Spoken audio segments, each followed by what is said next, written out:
नमस्कार दोस्तों, आप सुन रहे हैं रेडियो उड़ान अ फ्लाइट ऑफ लाइफ। आपके फेवरेट प्रोग्राम का अब वक्त हो गया है। मैं हूं आरजे राजेश्वरी और लेके आई हूं आपके लिए द बुक वर्ल्ड। कहानी आजकल चल रही है अमिश त्रिपाठी द्वारा लिखित द साइन ऑफ इक्ष्वाकु, जो कि उनके रामचंद्र सीरीज की पहली किताब है। आगे चलने से पहले चलिए एक छोटा सा रिकैप देख लेते हैं। जैसा कि आप लोग जानते हैं, रामायण के सभी किरदारों को लेके लेखक ने एक फिक्शन बना के हमारे सम्मुख प्रस्तुत किया है, जिसमें कि सारे कैरेक्टर्स रामायण जैसे ही हैं। राजा दशरथ, उनकी 3 रानियां, उनके 4 राजकुमार और उन 4 राजकुमारों का जन्म के बाद गुरुकुल में यानी वशिष्ठ जी के गुरुकुल में भली भांति एजुकेशन भी पूरा हो चुका होता है। रामचंद्र जी के जन्म के साथ उनके ऊपर एक कलंक लगा हुआ है कि उनके जन्म के कारण राजा दशरथ रावण के साथ के युद्ध में पहली बार हार गए थे। मगर इसको सुपरसीड कर दिया एक वाक्य ने, जब लक्ष्मण और राम जंगल गए थे राजा दशरथ के साथ, जबकि वो शिकार करने गए थे। ऐसा कुछ हुआ जबकि राम जी ने राजा दशरथ की जान बचाई और तभी राजा दशरथ भली भांति अपने पुत्र को समझ पाए और एक रात में उन्होंने रामचंद्र जी को राजकुमार यानी अगले आने वाला राजा यानी क्राउन प्रिंस घोषित कर दिया। इसके बाद शहर में जब वो अयोध्या वापस आए, उनके इस डिसीजन को सबको एक्सेप्ट करना पड़ा। कैकेयी को भी कुछ समझ नहीं आया हुआ क्या। मीनवाइल क्या हुआ था कि 4 राजकुमार की मुंह बोली बहन यानी रोशनी, जो कि मंथरा जी की पुत्री थी, उसके साथ बहुत भद्दा घिनौना हरकत किया गया था और वो मर गई थी। जिन लोगों ने किया था 7 जनों को तो सजा हो गई थी। बुरी तरह से उन्हें राज दरबार के जो अपॉइंटेड उनको पनिशमेंट देने वाले लोग थे, उन्होंने ही मार दिया था पब्लिक में खड़ा करके। एक जो जुवेनाइल होने के कारण बच गया था, उसको मौत के घाट बहुत बुरी तरह से उतार दिया गया था अंडर भरत जी एंड शत्रुघ्न जी के लीडरशिप में। रामचंद्र जी को इसके बारे में कुछ पता चल पाता इसके पहले विश्वामित्र उनके दरबार में आ जाते हैं और राजा दशरथ से मांग करते हैं राम जी को उनके साथ भेजने के लिए। लक्ष्मण जी तो उनसे कभी अलग होते ही नहीं, दोनों विश्वामित्र के साथ चल पड़ते हैं। वहां जाकर उनके आश्रम में उन लोगों ने देखा कि कुछ ऐसे वाकया हुए हैं जिसको की वजह से विश्वामित्र लोग परेशान हैं कि असुर लोग उन पर आक्रमण करते हैं। जंगल में जाके असुरों के से सामना करने के बाद उन लोगों ने तो राम जी को अपना सरदार, अपना सरकार, अपना लॉर्ड ही मान लिया और उनके लिए रामचंद्र जी ने प्रॉमिस किया कि वापस भारत में वैसे ही उनको जगह मिल पाएगी, मगर उसके पहले उन्हें मलय पुत्र के साथ जहां वायुपुत्र रहते हैं उस जगह में जाके रहना पड़ेगा कुछ समय। उनकी बात मानकर वो लोग चले जाते हैं और विश्वामित्र और उनके आश्रम के ऊपर मंडराते हुए वो खतरे खत्म हो जाते हैं। इसके बाद विश्वामित्र दोनों राजकुमारों के साथ अपनी पूरी उनके नीचे तैयार करी हुई सेना के साथ शिप में बैठ के 4 शिप चलते हैं वहां से, और शिप में बैठ के वो आगे चलते हैं, नदी के ऊपर चलते चले जाते हैं और आगे जाकर वो जनकपुरी जाना चाहते हैं इन लोगों को लेके। उसके पहले जहां पर वो हॉल्ट करते हैं शिप को लेके, वहां पर जनकपुरी से लोग आते हैं उन्हें लिवा ले जाने के लिए। यहाँ पर हमने कहानी पिछली बार छोड़ी थी। अब देखते हैं आगे कहानी में क्या होता है। आगे समूची यानी उनके जनक जी की सेना की जो लीडर थी, वो अपने कुछ आदमियों के साथ इनको ले जाने के लिए आई थी। और नोट किया जाए लिसनर्स, वो भी लेडी थी। और वहाँ के जो किंग थे यानी कुशध्वज, उनसे मिले बिना ये लोग आगे चलते हैं क्योंकि ये विश्वामित्र की आज्ञा भी थी। वैसे भी कुशध्वज वहाँ पर उस वक्त उपस्थित नहीं थे। चलते हुए विश्वामित्र सबसे आगे चले गए उन लोगों के साथ और अरिष्टनेमी और राम जी और लक्ष्मण जी साथ साथ चलते गए बाकी लोगों के साथ। तो रास्ते में उन लोगों की बातें होती रही और उन लोगों की बातों से ये समझ में आया अरिष्टनेमी को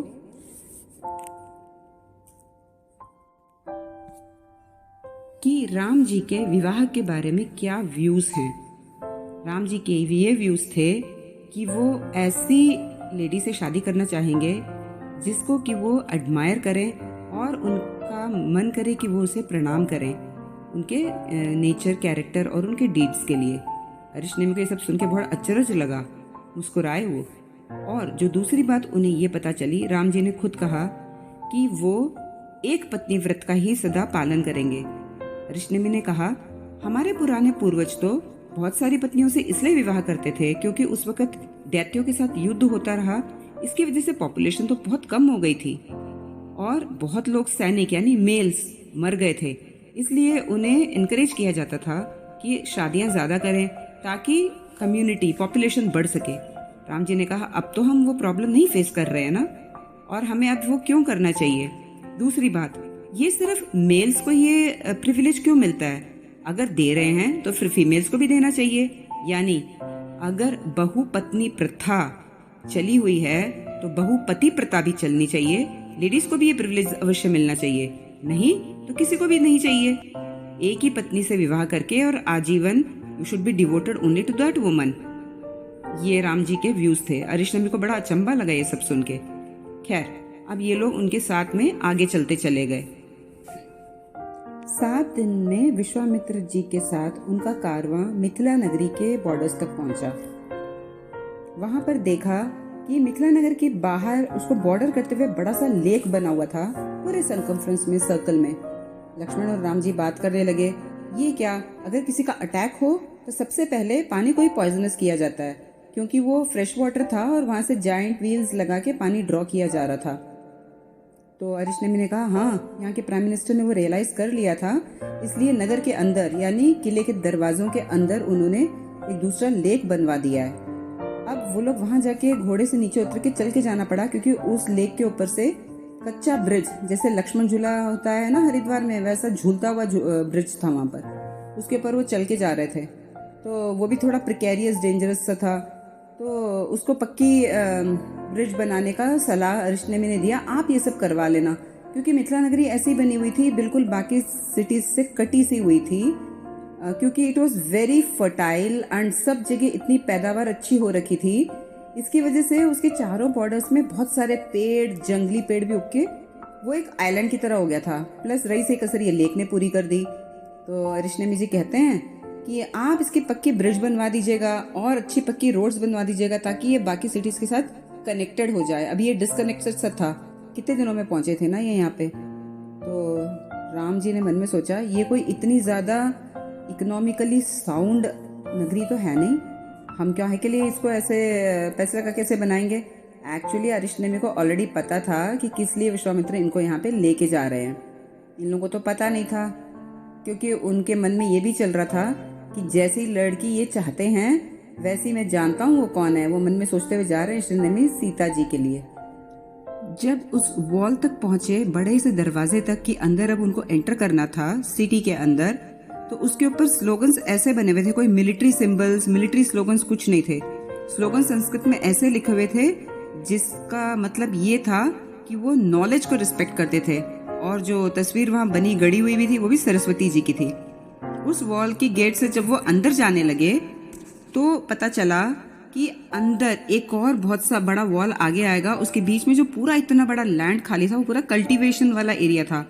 सारे वहां पे क्रॉपिंग हो रही थी और फसल कटने को तैयार थी। तो रामचंद्र जी ने बहुत अप्रिशिएट किया, ये तो बहुत मिलिटरीली एकदम सोच समझ के प्लान किया हुआ सिटी है कि अगर बाय चांस बाहर का फोर्ट का, किले का दरवाजा कोई धोखे से अंदर घुस भी जाए, कोई एनिमीज, अगले दरवाजे तक पहुंचने तक तो उसकी वैसे ही हालत खराब हो जाएगी, क्योंकि यहाँ पे अनइनहेबिटेड लैंड था ये एरिया सारा। यानी यहाँ पे कोई जनता के रहने का कोई ठिकाना वगैरह नहीं था। It was only cultivation area, right. So ऐसा खाली जगह था। तो इन सब को चीज को रामचंद्र जी बहुत अप्रिशिएट करते हुए जाने लगे और कहने लगे, ये सेम प्लान तो हमें रेप्लिकेट करना चाहिए अपने सिटी में भी। ये पास करने के बाद जब अगली बड़ी सी किले की दीवार आई जिसके अंदर वो उन्हें घुसना था, दीवार के ऊपर बहुत सारी खिड़कियां थी। लक्ष्मण जी को बड़ा आश्चर्य हुआ, ये क्या किले की दीवार में भी लोग रहने के लिए यूज करते हैं? And he did not actually like it. जैसे उस डोर से अंदर गए, लक्ष्मण जी ने अपनी तलवार निकाल ली। हमें तो किसी जाल में फंसाया जा रहा है, क्योंकि जो आगे सीन था दैट वाज अनइमेजिनेबल। पतली सी एक सड़क जैसी थी, वो सड़क एक्चुअली नहीं था, दोनों तरफ बहुत हाई वॉल्स थे और वो एक ही वॉल बहुत सारे घर के लिए बैकग्राउंड का वॉल बना हुआ था। हर घर के ऊपर एक एक खिड़की थी और किसी का दरवाजा यहाँ पे नहीं था। मतलब ये सड़क जैसा लग ही नहीं रहा था। लक्ष्मण ने कहा ये क्या बना हुआ है, ये तो हम ये ट्रैप है, फंसाया जा रहा है। अरिष्ट ने भी मुस्कुरा दिए, आप बस मेरे पीछे पीछे आइए। वो सीधे गए और सामने एक घर जैसा था जिसके अंदर स्टोन की सीढ़ियां थी। उसके ऊपर वो घोड़ा लेके चढ़ने लगे। लक्ष्मण जी को तो बिल्कुल अच्छा नहीं लगा कि हमें फंसाया जा रहा है। उन्होंने कहा चलो चलो पीछे पीछे आ जाओ। तीनों जन जब उस सीढ़ियों से चढ़ के ऊपर गए, इट वॉज सो सरप्राइजिंग। उनकी तो आंखें खुली की खुली रह गई लक्ष्मण राम की।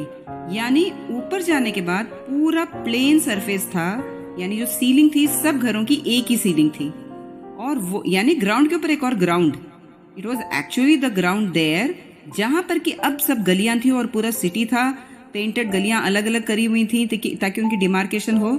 यहाँ उन्हें दूर दूसरे कोने में विश्वामित्र का कॉन्वॉय दिखा कि वो जाते हुए। This was so baffling. Ground के ऊपर ग्राउंड, और किसी को नीचे पता भी नहीं चलेगा कि सिटी है कहाँ पे, कोई ढूंढ ही नहीं पाएगा, ऐसा बना हुआ था। वो लोग इतने अचंभित हुए। उनका अगला सवाल था, ये लोग सब अपने घरों के अंदर जाते कैसे हैं? यानी नीचे से पैक्ड, ऊपर से पैक्ड, दरवाजे ही नहीं दिख रहे। तभी उन लोगों ने देखा एक आदमी साइड वॉक्स, यानी जिसको हम फुटपाथ बोलते हैं आजकल, उसमें एक छोटा सा ट्रैप डोर था। उसे खोल के वो अपने घर के अंदर चला गया, नीचे सीढ़ियां उतर के पीछे से अपना दरवाजा बंद कर गया। उस लाइन से साइड वॉक्स पे छोटे छोटे विंडोज सब घरों में लगे हुए थे, जिससे कि सूरज की रोशनी और हवा सब घरों में जाती थी। लक्ष्मण तो इतने अचंभित हुए, दोनों राजकुमारों के सवाल नहीं खत्म हुए। अच्छा, तो ये लोग बारिश में क्या करते हैं, और हवा कहाँ से आती है खिड़कियों में, लाइट कहाँ से आती होगी? तब अरिष्टनेमी ने उन्हें दिखाया, डक्ट बनाए हुए थे 4 घरों की खिड़कियों के बीच में एक एक डक्ट, और उन खिड़कियों का जो आउटलेट था उस डक्ट में जाता था। डक्ट बाहर से हवा खींच के और वो अंदर छोड़ता था, और सब घरों में हवा जाती थी उस डक्ट से। डक्ट के नीचे ड्रेन्स बने हुए थे, जहां पर कि बारिश होने पर पानी इकट्ठा होके वो जो ड्रेन्स थे लेक में छोड़ दिए जाते थे, ताकि वो बारिश का पानी लेक में चला जाए और उसका काफी हिस्सा पानी एग्रीकल्चर में यूज किया जाता था। यानी a very good system for rain water harvesting.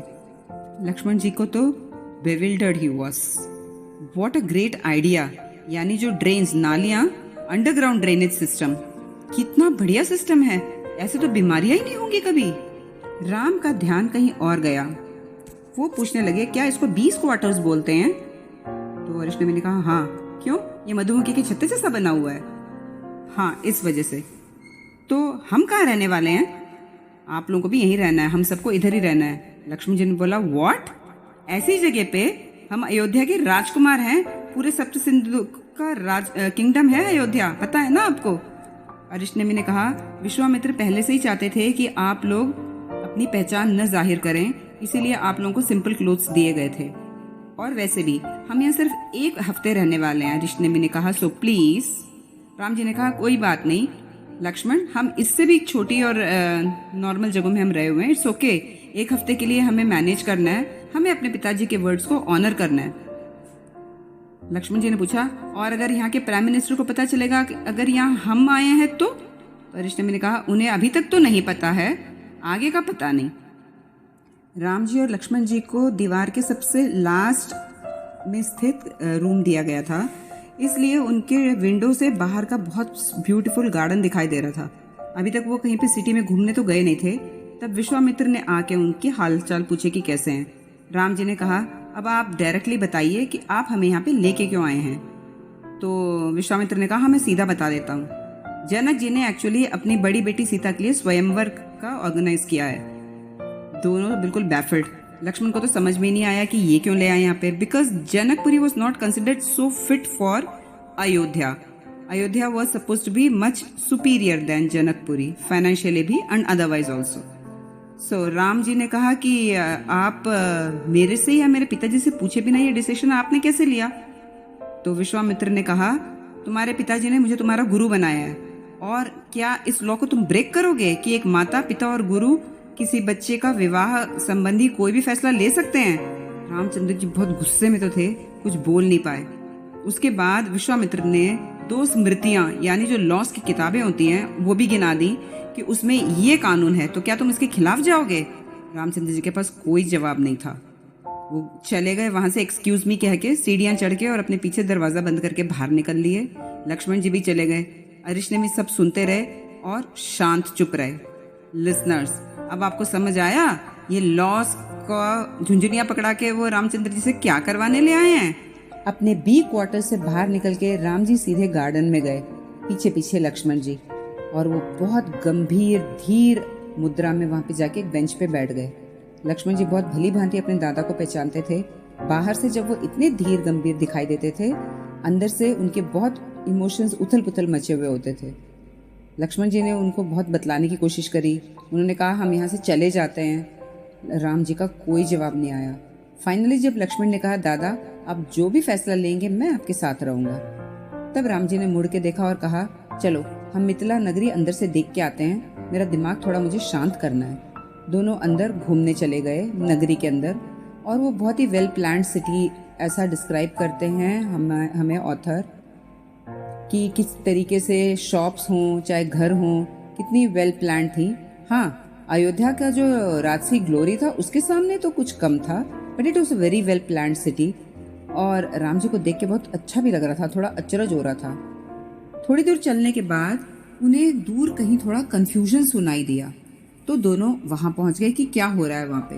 वहां पे कुछ लोग फुसफुसा रहे थे कि रास्ते से हटो, प्राइम मिनिस्टर सीता आ रही हैं। जाके जब उन्होंने देखा तो सीता का बैक इनकी ओर था, मगर राम जी तो अपनी आंख ही नहीं हटा पाए।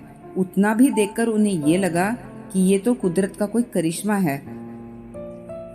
सीता जी के हाथ में उन्होंने एक बच्चे का हाथ पकड़ा हुआ था, उस बच्चे के हाथ में एक आम था और बहुत भीड़ जमी हुई थी। और एक आदमी जो भीड़ का लीडर दिखाई पड़ता था वो बार बार कहता रहा कि इस लड़के को आप छोड़ दीजिए, और सीता कह रही थी नहीं मैं इसे बिल्कुल नहीं छोड़ूंगी।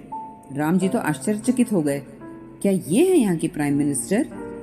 आगे उस आदमी ने कहा आप इसको हमारे हवाले कर दीजिए, ये चोर है। सीता ने कहा वो चोर है वो ठीक है, उसे कानून से सजा मिलेगी, तुम नहीं हो कुछ होते हो इसको सजा देने वाले, you do not have that responsibility, तुम्हारा राइट भी नहीं है। वो आदमी मान नहीं रहा था, वो बल्कि धमकी देने लग गया और लोगों को कहने लग गया चलो हम लोग 100 जन हैं, वो एक हैं अकेली। किसी ने पीछे से बड़े मीन स्वर में कहा अरे वो राजकुमारी हैं। तो उस आदमी ने कहा नहीं ये राजकुमारी नहीं है, ये उनकी अडॉप्टेड डॉटर है। बीच में लक्ष्मण जी ने राम जी को कहा दादा मुझे लगता है हमें आगे जाना चाहिए हेल्प के लिए। तब तक सीता जी ने नीचे उनके पीछे जो एक जगह तरकश का बना हुआ था वो उन्होंने हाथ से फील किया, सीता जी ने खाली था। शी रियलाइज कि उन्होंने कोई वेपन्स नहीं कैरी किया हुआ था। साथ में बांस का डंडा पड़ा हुआ था, उन्होंने अपने पैर से उसको ऐसा एक दे मारा, वो सीधा आगे खड़ा हुआ and she was very swiftly handling it, यानी बांस से लड़ाई करना। She knew it very well. उन्होंने कभी अपने हाथ से उसको उछाल के दूसरे हाथ के नीचे पकड़ा और उसको सबको सामने उसको घुमा दिया था कि उसकी आवाज आए ताकि लोग थोड़ा डरें। बाकी सब तो पीछे हुए मगर वो आदमी माना नहीं, वो आगे आने की कोशिश करा और उसने अपने हाथ में एक छुरा भी उठा लिया था। जितने सीता जी ने अपना निशाना साधा, उसके पहले तो एक पैर पे लगाया घुटने के ऊपर, और उसके बाद अगला बार सीता जी ने उसके छाती पे, तब तक वो गिर चुका था आदमी, तो उसकी छाती पे बांस से ऐसा एक सिंगल बार जोर का किया जिससे राम जी को उसके रिब केज के टूटने की आवाज तक आ गई। सीता जी ने आगे कहा और कोई है, किसी को फ्री में अपना रिब केज तोड़वाना है? सब लोग वहां से गायब हो गए। उसके बाद सीता जी ने उस लड़के का हाथ पकड़ा और वो घूमी, जब मुड़ी तब राम जी ने उनका चेहरा देखा। इतनी डेलिकेट जेंटल फीचर्स के साथ, इतना फेरोशियस और ऐसा एक वॉरियर जैसा कैरेक्टर, ऐसा एक कॉम्बिनेशन भगवान ने सिर्फ इन्हीं को ऐसा बनाया है और कोई ऐसा बन ही नहीं सकता। राम जी ने अपना सर झुका लिया उनको प्रणाम करने के लिए। और जब वो आगे आई, सीता जी ने देखा बिल्कुल सिंपल क्लोथ्स में ये कौन है, और राम जी के बारे में वो सोचने लगी ऐसा एक कैरेक्टर इन कपड़ों में तो मिसफिट लगता है, ये कपड़े इनके ऊपर फिटिंग नहीं है बिल्कुल। सीता जी ने कुछ मन में पहचान लिया, मगर उन्होंने बोला आउट ऑफ माई वे, और उस लड़के का हाथ पकड़ते हुए वो आगे चली गई। लक्ष्मण जी तब तक राम जी को कई बार पुकार चुके थे। राम जी को तो होश ही नहीं था, वो इस दुनिया में ही नहीं थे, उन्हें समझ ही नहीं आ रहा था कि लक्ष्मण उन्हें पुकार रहे हैं। अब लक्ष्मण ने कहा दादा वो जा चुकी हैं, अब आप अपना सर ऊपर उठा सकते हैं। राम जी बिल्कुल धीर तो थे, मगर धीरे धीरे the truth dawned upon him कि ये हुआ क्या। ये हुआ कि उनका हृदय अब उनका नहीं रहा, यानी उनके हृदय ने उनका साथ छोड़ दिया। अब वो चाहे जितना मर्जी कोशिश करते, उनका धीर और गंभीर रूप बदल गया और अपने आप ही उनके चेहरे पर मुस्कुराहट आ गई। दोनों भाई एक दूसरे से गले मिले और लक्ष्मण जी ने कहा, अब तो आप अवश्य स्वयंवर में जाना चाहेंगे। राम जी फिर से मुस्कुरा दिए, बोले, चलो अभी तो पहले हम अपने क्वार्टर्स में चलते हैं। लक्ष्मण जी ने कहा, हाँ हाँ चलिए, पहले अरिष्टनेमि जी को जाके बोलते हैं कि अब आप स्वयं इच्छुक होकर और स्वयंवर में पार्टिसिपेट करना जाना चाहते हैं। वापस अपने बी क्वार्टर्स के रूम में जाके लक्ष्मण जी ने यही बात अरिष्टनेमि जी को बोली। अरिष्टनेमि ने कहा, हाँ हाँ मैं जाके गुरु जी को बता देता हूँ कि आप बिल्कुल स्वयंवर में स्वेच्छा से जाना चाहते हैं। लक्ष्मण जी तो मुस्कुरा रहे थे, कह रहे थे, हाँ हाँ अरिष्टनेमि जी, जब 2 लॉ की बुक्स में लिखा गया है उन लॉ को तो फॉलो ही करना पड़ेगा ना। और वो हंस पड़े थे। अरिष्टनेमि को तो कुछ समझ ही नहीं आ रहा ये हो क्या रहा है। खैर उन्हें तो बस ये था कि वो जा रहे हैं स्वयंवर में अब अपनी इच्छा से। एक दिन बी क्वार्टर्स के अपने रूम में राम जी बैठे हुए थे। अचानक से लक्ष्मण बाहर से सीढ़ी उतर के अंदर आए और हड़बड़ी में राम जी से कहा कि चलो दादा जल्दी बाहर चलो। राम जी के कई बार पूछने पर भी उन्होंने बताया नहीं और उन्हें लेके फटाफट जाने लगे। बाहर निकल के लक्ष्मण जी उन्हें दूसरी ओर ले गए, सिटी की उस ओर जहाँ से वो लोग अंदर आए थे, यानी जहाँ पे पूरा कल्टीवेटेड लैंड था, इतना बड़ा स्ट्रेच जो खुला था, उस ओर ले गए। वहाँ बहुत कमोशन था, बहुत सी भीड़ लगी हुई थी और बहुत लोग किसी चीज की ओर देख रहे थे। देखा तो इतने बड़े खुले मैदान में हजारों सोल्जर्स सुसज्जित होके खड़े थे। तकरीबन 10,000 सोल्जर होंगे, राम जी ने अंदाजा लगाया। तो इन लोगों ने पूछा, ये क्या, कोई युद्ध होने वाला है, कोई घुस गया अंदर? तो लोगों ने कहा, नहीं, ये किसी राजा के बॉडीगार्ड्स हैं। तब अचानक आसमान में एक आवाज आने लगी जोर जोर से, यानी वो विमान था और रामचंद्र जी बखूबी पहचानते थे। सुना था उन्होंने उसके बारे में कि ये किसका विमान है। उनका चेहरा तो लाल पीला हो गया। पता है आप लोगों को किसका विमान था? वो कौन आया था? आके वो विमान लैंड किया और उसमें से कौन उतरा था? वो था रावण। एंड राम जी का तो गुस्से का ठिकाना नहीं रहा। He became very indignant. तुरंत वहां से वो चल दिए दोनों जन और अपने क्वार्टर्स में चले गए। अरिष्टनेमि पीछे पीछे आ रहे थे और उन्होंने कहा कि आप रुकिए, चले मत जाइए, बिकॉज अब इन लोगों ने डिसाइड कर लिया था कि अब यहाँ बिल्कुल नहीं रहना है। ये यहाँ क्यों आया है? क्योंकि उन दोनों को अपनी सेफ्टी भी देखनी थी। लक्ष्मण जी बार बार कह रहे थे, दादा ये 10,000 सैनिक हैं, हम 2 इनके सामने कहाँ टिकेंगे? अब कभी भी ये मलय पुत्रों का और ये मिथिला के लोगों का क्या पता, ये उनके साथ हाथ मिला लेंगे और हम तो पकड़े जाएंगे। हमें रावण को मजा अवश्य चखाना है, मगर ये मौका नहीं है। चलिए हम यहाँ से भाग चले जाते हैं। हम जाके अपने अयोध्या के सैनिकों के साथ मिल जाएंगे, उसके बाद इन सब के बारे में सोचेंगे कि क्या करना है। मगर अरिष्टनेमि उन्हें समझाने की कोशिश कर रहे थे, देखिए यहाँ से आप दोनों बाहर अकेले बिल्कुल सेफ नहीं है, बल्कि यहाँ अंदर आप ज्यादा सेफ हैं, क्योंकि हम लोगों को सबको इंस्ट्रक्शंस हैं कि मलय पुत्र सब आपकी सेवा में रहेंगे और आपकी देखरेख करेंगे, इसलिए आप बिल्कुल मत चले जाइए यहाँ से बाहर। लक्ष्मण जी बहुत गुस्से में थे। राम जी ने तो कोई जवाब ही नहीं दिया, बिल्कुल साइलेंट थे। अब अरिष्टनेमि चले गए महर्षि विश्वामित्र से मिलने के लिए उनके गेस्ट क्वार्टर्स में, बिकॉज महर्षि विश्वामित्र तो रॉयल गेस्ट के साथ ठहरे हुए थे ना, वो तो ऋषि थे। जनक जी क्योंकि सब ऋषियों की बड़ी रिस्पेक्ट करते थे और अपने खजाने से सब ऋषियों के लिए गिफ्ट्स देते थे, बल्कि रॉयल रेसिडेंसेस में से उन्होंने कमी कर दी और उन्हें ऋषियों को ठहरने के लिए वो दे चुके थे। खैर उनके अरिष्टनेमि के जाने के बाद लक्ष्मण राम जी के कहने लग गए। वो उन्हें बार बार समझाने की कोशिश कर रहे थे कि हम यहाँ से चले जाएं। तब अचानक क्या हुआ कि बाहर उनके बी क्वार्टर्स के कमरे में ऊपर से नॉक हुआ। लक्ष्मण जी तो गुस्से में थे ही, उन्होंने अपनी तलवार निकाल ली। राम जी ने कहा, लक्ष्मण कोई हमें मारना चाहेगा तो दरवाजा खटखटा के थोड़ी आएगा, जाओ तुम दरवाजा खोलो। लक्ष्मण अपनी तलवार वापस रखना नहीं चाह रहे थे। उन्होंने जैसे ही दरवाजा खोला वहां पे समूची खड़ी थी, यानी जो जनक नगरी की पुलिस कंट्रोलर थी, सारे पुलिस की जो हेड थी, जो इन्हें लेने आई थी ना, वहां पे उनका चेहरा दिखा और वो बहुत स्वीटली स्माइल करके उनसे कन्फ्रंट करना चाह रही थी। लक्ष्मण जी मगर बहुत गुस्से में थे। आप किस लिए यहाँ पे तशरीफ लाई हैं? आप बता सकती हैं? हमें ये विजिट देने का प्लेजर आपने किस लिए दिया? तो वो हंस के बोलने लग गई कि आप अपनी तलवार अंदर रख लीजिए।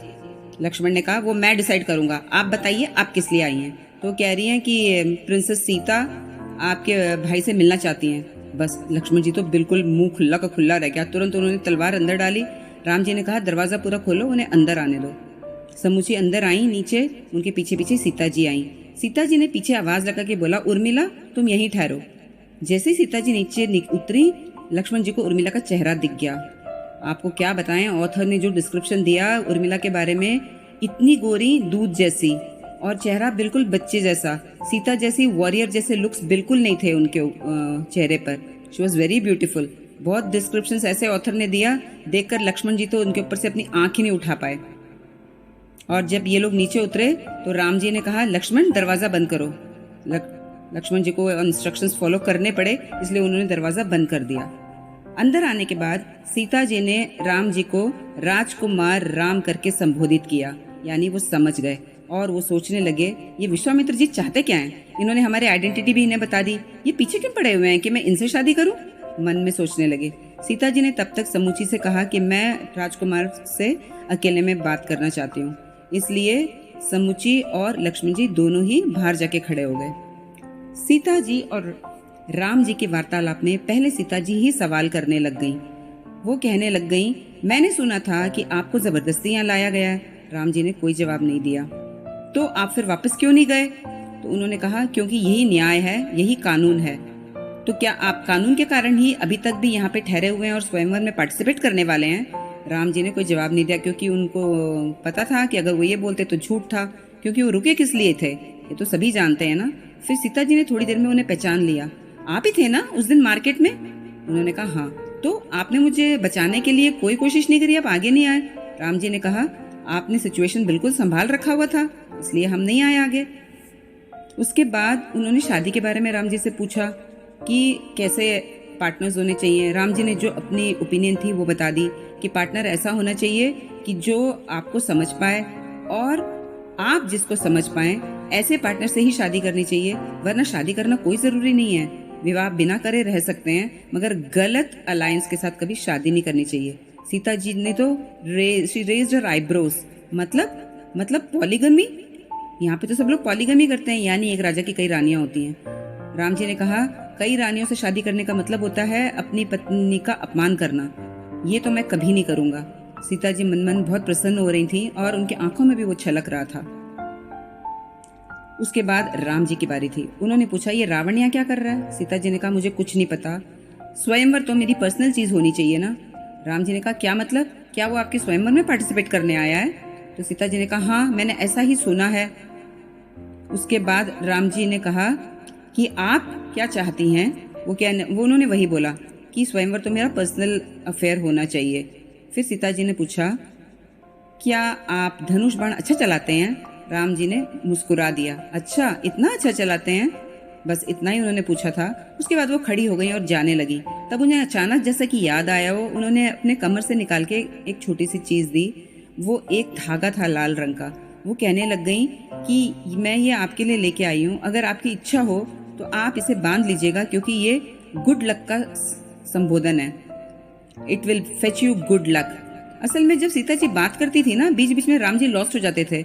उन्हें राम जी को बार बार आवाज देके बोलना पड़ता था हर एक चीज, क्योंकि वो तो सीता जी से मेस्मराइज हो गए थे।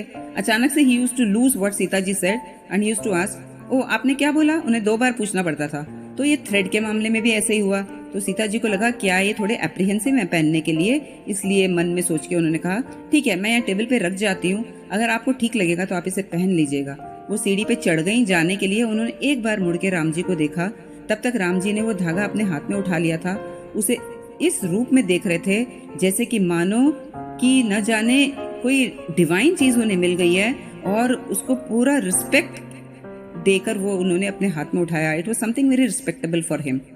जाने से पहले सीता जी राम को ये पूछ के गई थी कि क्या वो और लक्ष्मण अगले दिन रॉयल गार्डन्स में उनसे मिलने आ सकते हैं। इसके बाद अगले दिन राम जी और लक्ष्मण जी मिथिला सिटी के अंदर से होते हुए रॉयल गार्डन पहुंच जाते हैं। रास्ते में लक्ष्मण जी मिथिला की सिटी की प्लानिंग को देख के बड़ी तारीफ करते चलते हैं। राम जी ने नोटिस कर लिया कुछ ज्यादा ही अब इसको मिथिला अच्छी नहीं लगने लग गई है कल से आज ज्यादा। खैर, वहां जब गार्डन के गेट पे पहुंचे तो राम जी ने एक मुद्रिका दिखाई सिक्योरिटी वाले को, जो कि सुमिची ने उन लोगों को दी थी, और ताकि वो लोग अंदर जा पाए। अंदर जाने के बाद सुमिची पहले मिली उनसे, उसके बाद आगे सीता जी और उर्मिला जी दोनों खड़ी थी। सीता जी ने उर्मिला जी को इंट्रोड्यूस किया तो लक्ष्मण जी एक कान से लेकर दूसरे कान तक इतनी बड़ी हंसी हंस रहे थे और कह रहे थे कि वो कल उनसे मिल चुके थे। खैर, सीता जी राम जी से अकेले मिलना चाहती थी, इसलिए सुमिची उर्मिला के साथ आगे चली गईं, पीछे पीछे लक्ष्मण भी चले गए। सीता जी ने राम जी को जरा ठहरने को कहा।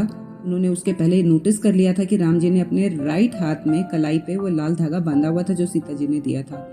अब वो एक पेड़ के पीछे गई, वहां से एक कपड़े में कुछ लपेटा हुआ था, वो उठा के लेके आई। आराम से उन्होंने कपड़ा खोला तो उसके अंदर से एक बहुत सुंदर धनुष निकला।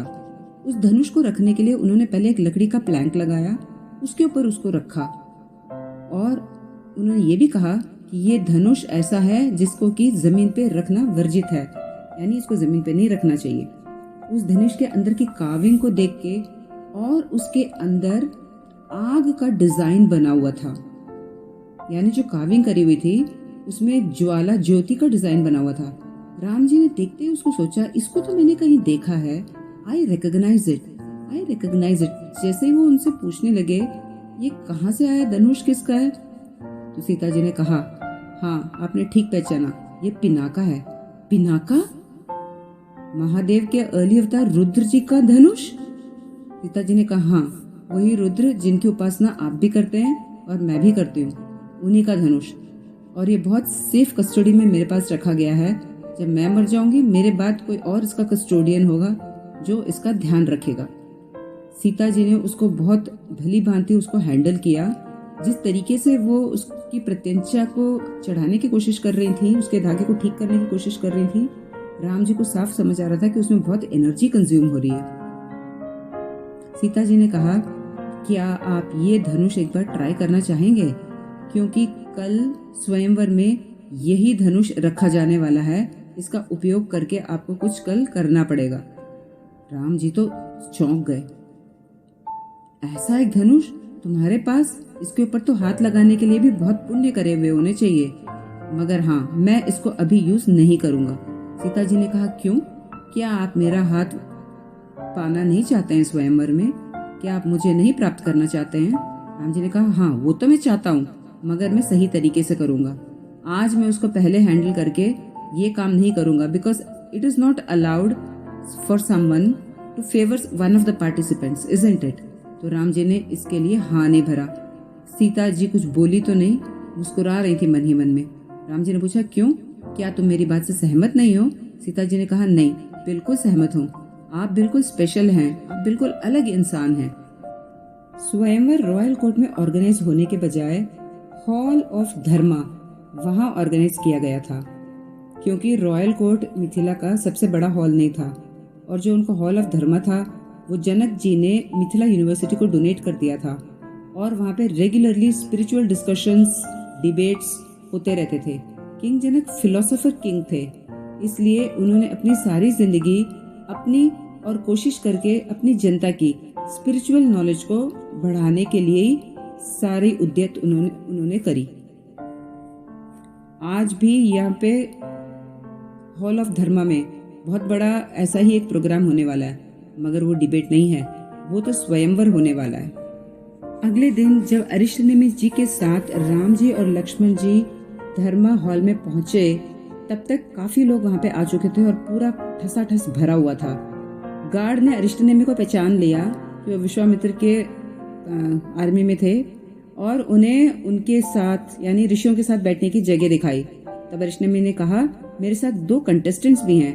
वो थोड़ा सरप्राइज था, देख के तो इतने सिंपल क्लोथ्स में हैं ऋषि जैसे, ये भी कंटेस्टेंट्स होंगे? हाँ, मगर क्या हुआ, Janak ji would not mind कि ब्राह्मण्स भी कंटेस्ट करें।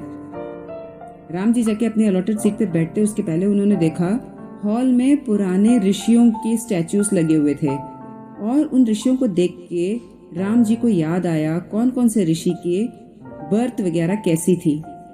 यानी इतने महान ऋषि थे, और ऋषि पत्नियां यानी ऋषिकास वो थी, और ऐसे ऋषियों को के हम डिसेंडेंट्स हैं, और आज हम ये सोचते हैं कि औरतों को स्क्रिप्चर्स नहीं पढ़ना चाहिए। और उन्होंने उन ऋषियों में एक और ऋषि को देखा जो कि एक शूद्र वुमन के वो पैदा हुए थे। रामचंद्र जी ने कहा, हम लोग कितने दुर्भाग्यशाली हैं, ऐसे ऐसे ऋषिकाएं हमारे कंट्री में हुए हैं और हम आज ब्राह्मण और शूद्र इन सब का कास्ट डिस्क्रिमिनेशन करते हैं। कितने हम अनफॉर्चुनेट लोग हैं। कोई इंसान अपने कर्मों से ब्राह्मण या क्षत्रिय या शूद्र बनता है, उसके बर्थ से थोड़ी बनता है। राम जी और लक्ष्मण जी जब अपने अलॉटेड सीट में बैठ गए तो कई लोगों की नजर उन पे पड़ी तो सोचने लग गए, इतने सिंपल क्लोथ्स में जो आए हैं, ये क्या सीता जी के हाथ के लिए कंटेस्ट करने आए हैं? मगर कुछ लोगों ने उन राजकुमार को पहचान लिया और फुसफुसाने लग गए, अयोध्या? और ये क्यों चाहते हैं यहाँ पे मिथिला के साथ एक रिश्ता बनाना? ये सब बातों से राम तो अनभिज्ञ थे।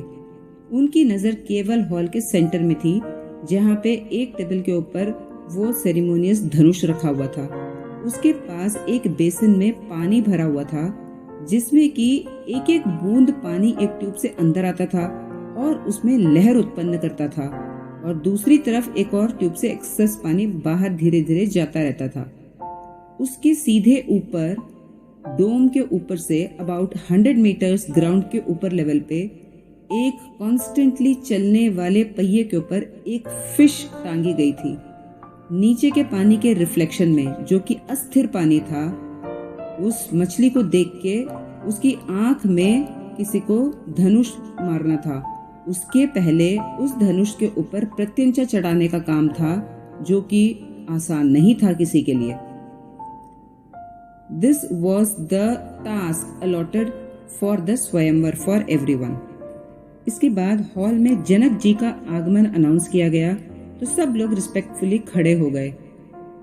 सबसे पहले विश्वामित्र, उनके पीछे जनक जी और उनके पीछे सब लोग आ रहे थे। सीटिंग अरेंजमेंट्स ऐसे करी गई थी, जो सबसे बड़ा थ्रोन था यानी सिंहासन, उसकी ओर जनक जी ने विश्वामित्र को इशारा किया और उन्हें कहा वो स्थान ग्रहण करने के लिए। और उसके पीछे जनक जी के लिए दूसरा थ्रोन था। उनके पीछे आए थे उनके छोटे भाई कुशध्वज, जो कि संकर्षय के राजा थे। ऐसे सीटिंग अरेंजमेंट्स करी गई थी और पूरे हॉल में एक विस्पर शुरू हो गया, बिकॉज ये प्रोटोकॉल के विपरीत था। जो बड़ा सिंहासन था उस पे राजा ही बैठा करते हैं। खैर, बेल बजाया गया सबको साइलेंट करने के लिए। विश्वामित्र ने खड़े होकर जब भाषण शुरू किया सबको वेलकम करने के लिए, उनकी आवाज बीच में इंटरप्ट हो गई शंख ध्वनि से। सब लोग बहुत ही सरप्राइज्ड हुए, ये किसकी आवाज आ रही है? हॉल के एंट्रेंस की ओर देखा, 15 बड़े बड़े लंबे चौड़े वॉरियर्स, काला ध्वज बीच में सिंह बना हुआ, लेकर अंदर आ रहे थे। सबसे पहले जो आया बहुत ही टॉल और जायंट था। वो तो बहुत बड़ा भालू लगता था देखने में। उसके कान से और शोल्डर से अजीब से ग्रोथ हुए हुए थे, यानी वो एक नागा था। और राम जी ने पहचाना कि विमान से निकलते वक्त जो सबसे पहले निकला था वो वही था। रावण की पूरी पार्टी अंदर आई तो सामने जो आदमी आया उसने आके रावण को अनाउंस किया। रावण ने बड़ा अरोगेंटली सामने, यानी वो पिनाका के पास में बैठे हुए किंग की ओर इशारा किया। वो उठ के आगे चले गए, सीट अपनी खाली करके। यही वो एक्सपेक्ट कर रहा था। वो आगे गया, बैठा नहीं, उसके ऊपर पैर रखे और अपने नीज के ऊपर अपना हाथ रख के देखने लग गया और विश्वामित्र को कहने लग गया, हाँ अब आप कंटिन्यू करिए। Vishwamitra was furious. उन्हें ऐसा डिसरिस्पेक्टफुली कभी किसी ने नहीं ट्रीट किया, मगर उन्होंने अपने आप को संभाला क्योंकि उनके पास आज एक बहुत इम्पोर्टेंट काम हाथ में था। रावण ये सब कुछ ध्यान नहीं दे रहा था कि वो क्या कह रहे थे और घूमता हुआ सीधा पिनाका के पास चला गया। जैसे ही वो उसको हाथ लगाने वाला था, विश्वामित्र ने अपनी बात खत्म करी कि सीता जी ने किस ऑर्डर में कौन से किंग को उस पिनाका को हैंडल करना है वो उन्होंने खुद डिसाइड किया है। जैसे ही रावण में पहुंचा तो विश्वामित्र ने कहा, रावण तुम नहीं हो पहले कंटेस्टेंट जो कि उसको हैंडल कर सकते हो। पहला कंटेस्टेंट है अयोध्या का राजकुमार राम। रावण ने घूम के देखा कौन आया है उस कॉल को आंसर करने के लिए। सिंपल क्लोथ्स में, सफेद कपड़ों में, साधु वेश धारण करे हुए एक इंसान आगे आ रहा था। उसके साथ में जो दूसरा था वो उससे ज्यादा टॉल और ज्यादा मस्कुलर मैन लग रहा था। रावण को गुस्सा आ रहा था। आई हैव बीन इंसल्टेड चिल्ला रहा था। राम जी तो बिल्कुल शॉक्ड हो गए उसका बिहेवियर देख के। रावण रुका नहीं, सीधा गया, पिनाका को उठाया, उसने उस पर प्रत्यंचा चढ़ा दी और बाण उठा के उसने सीधे विश्वामित्र की ओर संकेत कर दिया। विश्वामित्र ने अपना अंगवस्त्र साइड किया और खड़े हो गए और अपनी छाती ठोक के बोले, मारो रावण, तुम्हें हिम्मत है तो जरूर मारो। रावण ने सीधा तीर छोड़ दिया और साथ में जो स्टैच्यू बनाई हुई थी राजा मिथि की, जो कि मिथिला नगरी के फाउंडर थे, उस स्टैच्यू के ऊपर उसने इशारा किया और उस स्टैच्यू की नाक तोड़ दी। राम जी के तो मुट्ठी बन गए, बहुत गुस्सा आ रहा था। किसी एक इंसान ने अपोज नहीं किया, जिस आदमी ने मिथिला नगरी के फाउंडर की स्टैचू को ऐसे किया, किसी एक आदमी ने अपोज ही नहीं करा। अब बिल्कुल वो भालू जैसा जो आदमी आया था, नागा, उसकी आवाज गूंजी। उसने कहा, दादा हम चलते हैं, ये लोग इस लायक नहीं है कि आप इसमें पार्टिसिपेट करें। रावण ने वापस रख दिया वो और वो दरवाजे की ओर चला गया, मगर वो जो उसके साथ आया था नागा, उसने उस धनुष के ऊपर से प्रत्यंचा हटाई, धनुष उठा के अपने सर पे रखा रिस्पेक्टफुली और धनुष को हाथ जोड़े और उसको प्रणाम किया।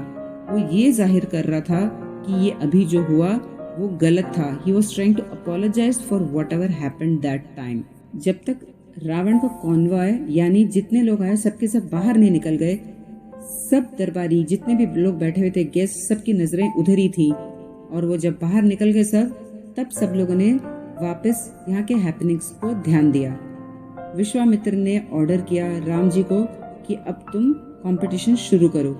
राम जी आगे गए और उन्होंने धनुष को प्रणाम किया पहले तो, उसके बाद उस पर प्रत्यंचा चढ़ाई और नीचे घुटने के बल होकर उन्होंने निशाना साधा, यानी नीचे पानी में देखा और निशाना ऊपर मछली की ओर साधा। जब उन्होंने परफेक्टली सब कुछ ध्यान लगा के साध लिया निशाना, उसके बाद उन्होंने अपने कर्म को एक हायर अथॉरिटी के हाथ में सौंप दिया, यानी मेंटली ही submitted himself to the ultimate power and he released the arrow. उन्होंने एरो छोड़ा, वो सीधे जाके मछली के राइट आई में लगा। राम जी नीचे अभी तक उस पानी में ही देख रहे थे और उन्होंने पानी में देखा कि वो अपना निशाना साध चुका था। उन्होंने मन में सोचा कि उन्हें अब अकेले रहने की आवश्यकता नहीं है, अब वो अकेले नहीं रहेंगे जिंदगी में। और उन्होंने ये भी सोचा कि उन्हें अब अपने लाइफ का पर्पस मिल गया है। स्वयंवर समाप्त हुआ। उसी दिन दोपहर को बहुत सिंपल वेडिंग ऑर्गेनाइज करी गई। सीता जी ने ये भी प्रपोज किया कि उर्मिला और लक्ष्मण का भी विवाह कर दिया जाए, और Ram ji was very surprised जब लक्ष्मण जी ने हाँ भी भर दिया। दोनों कपल्स की सिंपल तरीके से वहाँ इसलिए शादी करी गई ताकि दोनों पत्नियां अपने पतियों को अकम्पनी कर सकें अयोध्या तक जाने के लिए। उसके बाद अयोध्या में बहुत ग्रैंड सेरेमनीज करी जाएंगी। एट लास्ट शाम को डाइनिंग रूम में राम और सीता जी अकेले बैठे हुए थे। दोनों की थाली लगी हुई थी, खाना खाने बैठे हुए थे। राम जी थोड़ा हिचकिचा के कुछ बोलना चाह रहे थे। सीता जी कह रही थी क्या हुआ, खाने के बारे में कह रहे थे, तो उन्होंने पूछा आपको खाना अच्छा नहीं लगा? राम जी ने कहा नहीं नहीं बहुत अच्छा है, बस नमक थोड़ा कम है। सीता जी तुरंत उठी और किसी अटेंडेंट को बुलवाया और उसको कहा कि वो नमक ले आए। मीनवाइल राम जी ने सीता जी को पूछा, मैं तुम्हारे बचपन के बारे में कुछ जानना चाहता हूँ कि क्या था पहले, कैसे था तुम्हारा बचपन? सीता जी ने पूछा क्या आप मतलब कि मेरे अडॉप्शन के पहले का पूछ रहे हैं? तो फ्रैंकली मेरे को कुछ याद नहीं है, क्योंकि मैं बहुत छोटी थी जब मेरे पेरेंट्स ने मुझे अडॉप्ट किया था और मैं अपने आप को इसीलिए धरती की पुत्री ही मानती हूँ। रामचंद्र जी कुछ और पूछने लगे सीता जी से, तब तक वो अटेंडेंट नमक लेके आ गया। वो वापस चला गया तो सीता जी ने उनसे फिर से पूछा, आप कुछ पूछना चाहते थे? रामचंद्र जी तब तक खाना खाना शुरू कर चुके थे। वो दोबारा कोशिश करते पूछने के लिए, तब तक एक लाउड अनाउंसमेंट हुई महर्षि विश्वामित्र के आने की। सीता जी को ये थोड़ा अजीब लगा। उन्होंने राम जी की ओर देखा और राम जी ने भी इशारा किया कि उन्हें कोई आइडिया नहीं था कि इस समय वो क्यों आ रहे थे। विश्वामित्र पीछे पीछे अरिष्टन ने भी अंदर आए। आते ही उन्होंने कोई रेगुलर प्लेजेंट्रीज एक्सचेंज करने का समय नहीं समझा। सीधा उन्होंने ये बोला कि हमारे ऊपर खतरा मंडरा रहा है। क्या हुआ गुरुजी? राम जी ने पूछा। रावण ने अटैक करने के लिए प्लान कर लिया है और वो तैयार खड़ा है। राम जी ने कहा, वो मूर्ख है क्या? 10,000 सैनिकों के साथ वो क्या अटैक करेगा? मिथिला कोई नहीं कुछ कर पाएगा। तो सप्तसिंधु तो इतना बड़ा है। विश्वामित्र जी ने कहा, वो एक लॉजिकल मैन नहीं है, उसकी ईगो हर्ट हो गई है वो बदला लेने के लिए बस उसे अटैक करना है। सीता जी ने पूछा, मुझे तो ये नहीं समझ में आ रहा कि उस डीमन को यानी हैवान को यहाँ पे स्वयंवर में बुलाया किसने था। डेफिनेटली मेरे पिताजी ने तो नहीं बुलाया होगा। विश्वामित्र ने कहा कि अभी प्रॉब्लम को पहले देखें कि करना क्या है, उसकी चर्चा हम बाद में करेंगे। तब विश्वामित्र ने कहा, तुम्हें पता है मैं बता रहा था कि मुझे आश्रम जाना है और मैं कुछ लेके जा रहा हूँ। जो दक्षिण में मलय पुत्रों का जो आश्रम था नर्मदा नदी के आगे, वो लंका के काफी करीब था। वहाँ उस आश्रम में विश्वामित्र ने कहा कि मैंने वेपन्स रखे हुए हैं और मैं साइंस एक्सपेरिमेंट्स वहाँ पे कर रहा था। रामचंद्र जी ने कहा, साइंस एक्सपेरिमेंट्स? उन्होंने कहा, हाँ साइंस एक्सपेरिमेंट्स। इसलिए अब हमें लगता है कि हमें उसके ऊपर अस्त्र यूज करने चाहिए, दैवी अस्त्र। सीता जी को पता था कि दैवी अस्त्र की कैपेसिटी कितनी होती है। राम जी ने कहा, दैवी अस्त्र? वो यूज करने से तो मिथिला भी खतरे में आ जाएगा। विश्वामित्र ने कहा, हाँ मगर वो दैवी अस्त्र नहीं है, मेरे पास असुरास्त्र है, मैं वो यूज करने का तुमको सलाह देता हूँ। असुरास्त्र? ये तो बायोलॉजिकल वेपन है ना गुरुजी? हाँ बायोलॉजिकल वेपन है, इसमें से पॉइजनस गैसेस रिलीज होते हैं, विश्वामित्र ने कहा। गुरुजी ने आगे कहा, हाँ मगर वो जानलेवा नहीं होता है क्योंकि वो कुछ दिन के लिए सबको पैरालाइज कर देता है। राम जी ने कहा, पैरालाइज सिर्फ गुरुजी? मैंने तो सुना है कि वो जान के लिए बहुत खतरनाक भी होता है। विश्वामित्र को समझ में आ गया, इतना ज्ञान जो राम जी के पास है दैवी अस्त्रों के बारे में, वो एक ही आदमी उनको सिखा सकता था जिसके संपर्क में वो गए थे राम जी। यानी उनके दिमाग में ऑफ कोर्स वशिष्ठ जी चल रहे थे और वो इरिटेट हो गए। तो उन्होंने पूछा, क्या तुम्हारे पास और कोई ऑप्शन है? राम जी के पास तो कोई जवाब नहीं था, वो चुप हो गए। मगर सीता जी ने कहा, मगर भगवान रुद्र के कानून का क्या होगा? असल में कई सेंचुरीज पहले भगवान रुद्र ने दैवी अस्त्रों का अनऑथराइज्ड यूज बैन कर दिया था। यदि कोई उसको उसके बावजूद यूज करता तो उसको 14 साल का देश निकाला मिलना था। यदि उसके बाद भी यूज करता तो उसको मौत की सजा दी जाएगी। तब विश्वामित्र ने कहा, मुझे नहीं लगता कि ये लॉ असुरास्त्र पे एप्लीकेबल है, क्योंकि वो मास डिस्ट्रक्शन के लिए नहीं है, मास इनकैपेसिटेशन के लिए है। Sita ji was not convinced. उन्होंने कहा, दैवी अस्त्र तो दैवी अस्त्र होते हैं और बिना भगवान रुद्र के जो नेक्स्ट डिसेंडेंट्स हैं यानी वायुपुत्रास, उनकी परमिशन के बिना उसे यूज करना मैं तो सही नहीं समझती हूँ। I disagree with you, Sita ji ने साफ कह दिया। विश्वामित्र ने कहा, तो आपका क्या प्लान है, सरेंडर करना है? सीता जी ने कहा, नहीं, हम फाइट करेंगे। विश्वामित्र जी ने एक मौकरी की समान हंसा और कहा, किससे फाइट करेंगे? आपके पास उनके सोल्जर्स को फेस करने के लिए क्या ट्रूप्स हैं? सीता जी ने कहा कि हम उनको ट्रूप्स के नहीं फेस कर रहे हैं, उनके बॉडीगार्ड्स आए हैं 10,000, हम सिर्फ उनको ही फेस कर रहे हैं, उसके लिए हमारा पुलिस फोर्स सफिशिएंट है। विश्वामित्र की और उनकी डिबेट बहुत देर चलती रही। सीता जी मान नहीं रही थी और विश्वामित्र ही न्यू कि इनके ट्रूप सफिशिएंट नहीं होंगे रावण को फेस करने के लिए। फाइनली राम जी ने बीच में बोला कि यहाँ पे समीची के ट्रूप्स अकेले नहीं हैं, मैं हूँ, लक्ष्मण है और मलयपुत्र भी हैं हमारा साथ देने के लिए। विश्वामित्र को वैसे ही छोड़ के सीता जी बोली, अब मैं जा रही हूँ, मेरे को तो बैटल के लिए अब प्लान करना पड़ेगा। और सीता जी वहां से चली गई। राम जी, लक्ष्मण जी, सीता जी, सुमिची और उनके जितने भी पुलिस स्टाफ थे, टोटल इनके सारे विमेन और मेन को मिला के करीब 5,000 थे। सब एकत्रित हो गए, अपनी अपनी जगह में सबने पोस्ट ले ली और लक्ष्मण जी ने सबको प्रिलिमिनरी इंस्ट्रक्शंस या उनको एडवाइस भी दिया कैसे कवच को धारण करके आप सामने से आते हुए तीर को रोक सकते हैं। Although they were all very well trained, मगर उनके नंबर के सामने ये बहुत कम थे, इसलिए सबको चिंता तो थी ही। उधर देखा कि वो पुल तो तोड़ दिया गया था मिथिला के द्वारा, जो दोनों वॉल्स के बीच में जो लेक थी उसके बीच में बना हुआ कच्चा पुल तोड़ दिया गया था। और वहाँ देखा कि सारी रात लंका के लोगों ने बड़ी मेहनत करी थी और उन्होंने बोट्स बना लिए थे। बोट्स बना के उस लेक से निकल के वो बाहर की दीवार तक आ चुके थे और वहाँ से अब वो लोग बरसाने वाले थे तीर। सीढ़ियाँ टेम्पररी लगा के वो वॉल्स के ऊपर भी चढ़ चुके थे, वहाँ से तीर भी आने की पूरी गुंजाइश थी। इसलिए इन सब के लिए जब प्रिपेयर हो गए उसके बाद अचानक से जब एक इतना बड़ा धमाका आया तो सब लोगों को इंस्ट्रक्शंस दे दिए गए, सब ने अपने शील्ड्स आगे करे तीर रोकने के लिए, मगर something was wrong. Ram ji ने सेंस किया ये रेगुलर जो आवाज़ तीर चलाने की आती है ये वो तो है नहीं, ये आवाज़ तो कुछ ज़्यादा भयंकर है। क्या थी ये? समझ ही नहीं आया। कुछ समझ पाते उसके पहले जितने कवच लोगों ने धारण किए सामने किए हुए थे अपने आप को बचाने के लिए, शील्ड्स, उन सब के दो दो टुकड़े हो गए। उसके थ्रू सब लोगों के ऊपर भी सब बरस गए वो, और बहुत सारे लोग तुरंत की तुरंत मर गए और कई सारे घायल भी हो गए। जस्ट इन वन शॉट बहुत सारे सोल्जर्स की यानी इनके पुलिस की गिनती कम हो गई। लक्ष्मण जी बौखला गए, ये था क्या? ये तीर तो नहीं था। राम जी का भी जो शील्ड था सामने किया हुआ दो टुकड़ों में हो गया था और वो बस एक हेयर लाइन से राम जी खुद भी बच गए थे।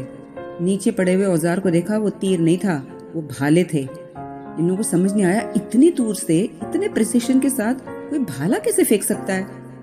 बट दैट्स इट, एक ही शॉट में यहाँ पे तो बहुत उथल पुथल मच गई और बहुत कुछ लॉस हो गया। वो लोग अगले स्ट्राइक के लिए प्रिपेयर करने लग गए। राम जी ने सीता जी को आवाज दे के बोला, बहुत जल्दी अगला स्ट्राइक भी हो जाएगा, जल्दी से कुछ ना कुछ करो। विंडोज सब लोगों ने कहा, डोर्स कहा। सबसे पहले सब लोग डोर्स की ओर भागे और सबके डोर्स खोल के सब घरों के अंदर जाके उन लोगों ने अपने आप को बचाने की कोशिश करी, क्योंकि जितने बचे थे अभी उनको बचाना बहुत जरूरी था, इनकी गिनती एकदम ही कम हो जाती नहीं तो। उनका अगला जो स्ट्राइक आया उसमें जो लोग बच्चे इधर उधर जाने की भागने की कोशिश कर रहे थे वो लोग भी खत्म हो गए। अब ये लोग सोचने लगे अब क्या किया जाए। विश्वामित्र कहाँ थे? कहीं नहीं दिखाई पड़े। मलयपुत्र कहाँ हैं? लक्ष्मण को तो बहुत गुस्सा आया, कायर कहीं के, आए भी नहीं सामने। उसके बाद सीता जी ने कहा कि अब तो विंडोज। तो राम जी ने और लक्ष्मण जी ने पूछा, विंडोज? हाँ, विंडोज को क्लोज किया गया है, लकड़ी लगा के, पैनल लगा के, उसको धक्का मार के और वहां चले जाए, बिकॉज वो विंडोज बाहर की ओर देखते हैं। याद है आप लोगों को? अगर उस विंडोज में बैठ के वहां से कोई तीर चलाएगा सीधे बाहर जितने ऑपोजिशन के हैं लोग उन पे बरसेगा, और they wouldn't even have expected कि वहां से भी कोई चलाएगा, क्योंकि बाहर से तो अभी वो विंडोज बंद दिख रहे हैं। इसलिए सब ने वैसा ही किया जैसे सीता जी ने इंस्ट्रक्शंस दिए। लक्ष्मण जी वॉज रियली अप्रिशिएटिंग हिज भाभी। सब लोगों ने जाके विंडोज को तोड़ के, इंक्लूडिंग राम और लक्ष्मण, हर विंडो पे सबने पोजीशन ले ली और वहां से इन लोगों ने अटैक किया। और जितने सोल्जर्स उस खेत वाली जगह पे ही सब लोग थे ना, खुली फील्ड में, जितने लंका के सोल्जर्स थे ऑलमोस्ट सब लोगों को चोट लगी या वो मर गए। तब सीता जी ने आकलन किया, इनकी तरफ तो मर चुके थे काफी सारे, यानी 1000। फिर राम जी ने उनका ध्यान दिया, क्या कराया, बाहर देखो 1000 लोग उनके भी मर गए हैं। सीता जी ने के आंख में आंसू था, वो तो ठीक है, मगर उनके पास तो 9000 और बाकी हैं, हमारे पास कितने हैं? हमारे पास तो उतने नहीं हैं, हमारे वैसे ही कम थे। इतना हैवॉक होने के बाद सीता जी ने कहा अब मेरे पास कोई उपाय नहीं है।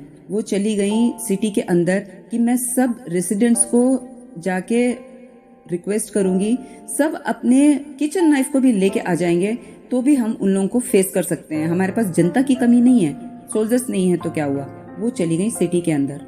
जब राम जी और लक्ष्मण जी वहाँ अकेले थे तब वहां से विश्वामित्र आए। लक्ष्मण जी बहुत सरकास्टिकली उन्हें सुना रहे थे, कहाँ चले गए थे आप, और आपके वो मलयपुत्र कहाँ हैं? कायर, कोई आए ही नहीं सामने।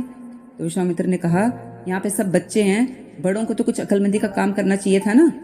उसके ये कह के वो दोनों को ले गए दूसरी ओर, दूसरी दीवार की ओर, जहां पर कि वो उनका जो अस्त्र था, यानी आप लोगों को याद है असुरास्त्र, उसको असेंबल करने का काम कम लाइट में रात भर सारे मलयपुत्र करते रहे, और उसके रेडार के ऊपर उसको बैठा के उन लोगों ने रात भर में उसको असेंबल कर दिया था। विश्वामित्र उनको राम जी को बार बार समझाने की कोशिश कर रहे थे, दिखा रहे थे सामने, देखो लंका के लोग क्या कर रहे हैं। उन लोगों ने जो पेड़ सब काट के अपना रास्ता बनाया था, उन पेड़ों से उन्होंने बड़े बड़े शील्ड्स यानी ढाल बना दिए थे। Crocodile shields? हाँ, उन्होंने क्रोकोडाइल शील्ड बना दिए हैं। एक एक ढाल के पीछे जितने कम से कम 5-5 उनके सैनिक कवर हो जाएंगे, और उसकी आड़ से वो मारेंगे, यहाँ पे हम लोग कोई उनका कुछ भी नहीं कर सकेंगे। और वो लोग बहुत फुर्ती से रात भर काम करते रहे, वो कोई वापस जाने वाले नहीं थे। विश्वामित्र ने कई बार राम को फिर कहा तुम्हारे पास और कोई उपाय नहीं है ये असुरास्त्र चलाने के अलावा। फाइनली राम को उसके लिए मानना पड़ा, क्योंकि विश्वामित्र ने फिर उनसे ये भी कह दिया कि क्या तुमको अपनी पत्नी और मिथिला की रक्षा नहीं करनी है? फिर राम जी ने कहा हाँ, मैं अपनी पत्नी के लिए जरूर करूंगा। लक्ष्मण जी को ये सब अच्छा नहीं लग रहा था, क्योंकि वो जानते थे दादा अगर अपनी ज़मीर के खिलाफ कोई काम करेंगे वो स्वयं अपने आप को कभी क्षमा नहीं कर पाएंगे। मगर फिलहाल राम जी को और कोई उपाय ही नहीं दिख रहा था। फिर उन्होंने कहा, असुरों के पास भी ये प्रोटोकॉल होता है, कम से कम हमें उन्हें एक बार आघात तो करना चाहिए। इसलिए बिल्कुल तीर को प्रेसिशन के साथ राम जी ने एक सीधा मारा। उनके कैंप में जाके उनके एक उस ढाल के ऊपर, लकड़ी के ऊपर एक तीर राम जी का लगा। वहाँ जो सर पे सींग वाला एक आदमी था वो था कुंभकर्ण। वो बहुत आश्चर्यचकित हुआ, इतनी दूर से इतने बिल्कुल सटीक से तीर मारने वाला कहाँ है, कौन है वहाँ पे। उसने सामने देखा, दूर 3 फिगर्स खड़े थे। एक जो छोटा शॉर्ट फिगर था थोड़ा, उसके हाथ में ही धनुष और बाण था। उसने वो तीर निकाला, छुड़ाया। कुंभकर्ण ने उस पे एक नोट लगा हुआ था जो कि वॉज एन अलर्ट कि अब असुरास्त्र छोड़ा जा रहा है। रावण को उसने जाके बात बताई और कुंभकर्ण थोड़ा परेशान भी था। रावण ने बिल्कुल सुना ही नहीं, कहने लग गया झूठ बोल रहे हैं, वो विश्वामित्र भी ब्लफ कर रहे हैं, कोई नहीं है उनके पास अस्त्र वगैरह। इन लोगों ने उनको 1 घंटे का समय दिया था, 3 घंटे हो चले, अब सुबह होने लगी, तब भी वो लोग कोई पीछे नहीं हटे। विश्वामित्र ने कहा, अब तुम्हारे पास बिल्कुल समय नहीं बचा है, क्योंकि जैसे ही तुम इसको शूट करोगे उसको इफेक्ट होने में भी टाइम लगेगा। उन लोगों को 1 के बजाय 3 घंटे दे चुके हो, उन लोगों को डेफिनेटली लग रहा है कि हम झूठ बोल रहे हैं, अब तुम तैयार हो जाओ। रामचंद्र जी और सब लोग उस अस्त्र से करीब 500 मीटर पीछे चले गए, क्योंकि when you hit such an अस्त्र आपके खुद के ऊपर इफेक्ट बैक नहीं आना चाहिए, इसलिए you have to keep yourself away. Arishtanemi थोड़ा दूर पीछे खड़े होकर देख रहे थे रामचंद्र जी के धनुष और बाण की निपुणता को। इतने प्रेसिशन के साथ उन्होंने निशाना साधा, तब उन्हें एक कौवा वहां उड़ता हुआ दिखा और उसके पंख से उन्होंने पहचाना कि हवा का रुख किस तरफ है। जब तक हवा थोड़ी और मंदी हुई फाइनली रुक गई, तब तक वो देखते रहे और उन्हें इस समय दुनिया की कोई चीज नहीं सुनाई दी, न कुछ और दिखाई दिया। बाई चांस उस कौवे को उन्होंने ध्यान दिया, वो भी इसलिए कि हवा का रुख पता चले। Finally he shot an arrow into the astra, यानी it was like a missile, it was a missile. और उसको जाके इतने सारे उसके आग के लपटे बन के वहां जाके स्ट्राइक करने में फ्यू मिनट्स लगे, मगर ये सब तुरंत कुंभकर्ण ने देख लिया था। उसने धक्का दिया रावण को उस विमान के अंदर और खुद भी वहां अंदर हो गया रावण को बचाने के लिए। मगर बाकी सब जगह वो आग इतनी फैल गई, आवाज उसकी एक छोटे पटाखे की तरह थी। लक्ष्मण जी कहा, बस यही था आपका असुरास्त्र? विश्वामित्र ने कहा, अपने कान बंद कर लो।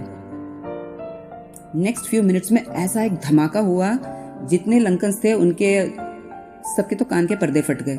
उन्हें समझ ही नहीं आया हो क्या रहा है। सारी मिथिला नगरी जो ऊपर खड़ी थी वो आंख पलक झपकाए बिना इस नज़ारे को देख रही थी। और उसके बाद सब जगह आग की लपटें हो गई। तो लक्ष्मण ने कहा, खत्म हो गया? विश्वामित्र ने कहा, अभी ठहरो। उसके फ्यू मिनट्स में सब जगह एक ग्रीन कलर की धुआंधार गैस फैल गई। ये क्या है गुरुजी? राम जी ने पूछा। यही है असुरास्त्र, यानी it was a poisonous gas जो कि फैल के सब लोगों को बेहोश कर देता है, और सब लोग अगर ज्यादा हफ्ते तक नहीं तो कुछ दिनों तक तो कोमा में ही रहेंगे। कुछ हो सकता है मर भी जाएं, मगर हो सकता है बाकी सब जिंदा हो जाएं। बस इतनी ही हानि इससे होती है। सीता जी जब सिटी के अंदर सब लोगों को बटोर रही थी, तब उनको ये धमाका सुनाई दिया था। वो दौड़ती हुई 3-3 सीढ़ियां एक साथ चढ़ते हुए ऊपर आई। आते ही उन्होंने पूछा, ये किसने किया? अरिष्टनेमी पीछे हो गए और उन्होंने देखा सिर्फ राम जी के हाथ में ही धनुष बाण था। सीता जी तुरंत समझ गई कि मेरे पति की मनस्थिति क्या होगी, वो अपने आप को कभी क्षमा ही नहीं कर पाएंगे। सीता जी दौड़ के गई और उन्होंने राम जी को गले लगा लिया। राम जी को समझ ही नहीं आया ये क्या हुआ, क्योंकि सीता जी ने कभी गले तो नहीं लगाया था, मगर इतने इमोशनल हो गए कि अब उनके आंख से एक आंसू की बूंद टपक गई। सीता जी ने बस इतना कहा, राम मैं तुम्हारे साथ हमेशा हूँ, तुम्हारे सब फैसलों में मैं तुम्हारे साथ हूँ। चलिए दोस्तों, यहाँ अब इस एपिसोड को विराम देते हैं। अगले एपिसोड में आके आपको ये रामायण का फिक्शन फिर से कंटिन्यू करेंगे। तब तक आप बताइए, सेम रामायण के कैरेक्टर्स को लेके इस तरीके की कहानी आपको कैसे लग रही है? आप हमारे YouTube चैनल पे चैट में जाके बता सकते हैं, या www.radioudan.com में जाके फीडबैक फॉर्म भर के सबमिट कर सकते हैं। आप हमें सब्सक्राइब कर सकते हैं सारे सोशल मीडिया प्लेटफॉर्म्स पर, and also do join us and B